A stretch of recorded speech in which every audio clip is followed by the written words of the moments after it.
नमस्कार, मैं हूं विजयश्री और आप देख रहे हैं यूबी न्यूज। महाराष्ट्र के मालेगांव में 29 सितंबर 2008 को हुए बम धमाके के मामले में 17 साल बाद आखिरकार फैसला आ गया है। गुरुवार 31 जुलाई को एनआईए की स्पेशल रिपोर्ट ने इस केस के सभी 7 आरोपियों को बरी कर दिया।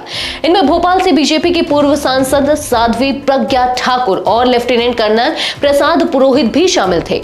कोर्ट ने कहा कि केवल शक के आधार पर किसी को दोषी नहीं ठहराया जा सकता। कोर्ट ने बताया कि इस मामले की जांच में कई गंभीर गलतियां हुई। सरकारी पक्ष यह तक साबित नहीं कर पाया कि ब्लास्ट बाइक में हुआ था या नहीं।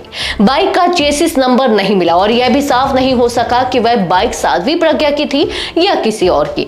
पंचनामा भी सही तरीके से नहीं हुआ था। साध्वी प्रज्ञा ने कोर्ट में भावुक होकर कहा कि यह भगवा की जीत है। उन्होंने कहा कि मुझे 13 दिनों तक टॉर्चर किया गया, अपमानित किया गया, मेरे साध्वी जीवन को खत्म करने की कोशिश हुई। उन्होंने कहा कि अब जाकर न्याय मिला है। यह सिर्फ मेरी जीत नहीं बल्कि हिंदुत्व की भी जीत है।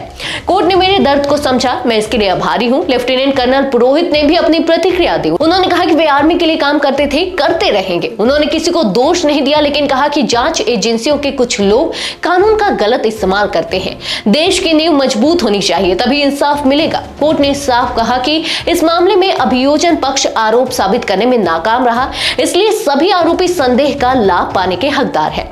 कोर्ट ने इस केस में मारे गए लोगों के परिवारों को 2-2 लाख और घायलों को 50-50 हजार रुपए देने का आदेश दिया है। इस ब्लास्ट में 6 लोगों की जान गई थी और करीब 95 लोग घायल हुए थे। धमाका उस वक्त हुआ जब लोग रमजान के महीने में नमाज पढ़ने जा रहे थे। जांच में कहा गया था कि धमाका एक बाइक में लगे बम से हुआ, जो कथित रूप से साध्वी प्रज्ञा की थी।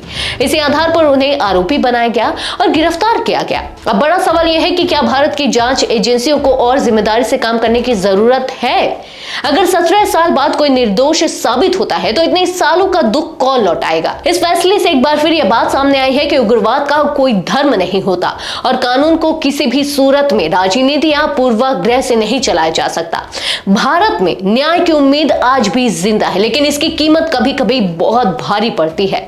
आज के लिए बस इतना ही। अगर आपके इलाके में कोई समस्या है तो आप चुप मत रहिए, अपनी शिकायत हमें भेजिए। यूबी न्यूज आपकी आवाज को जिम्मेदारों तक पहुंचाएगा, निष्पक्षता और गोपनीयता के साथ। यूबी न्यूज, जनता की आवाज, जनता की ताकत।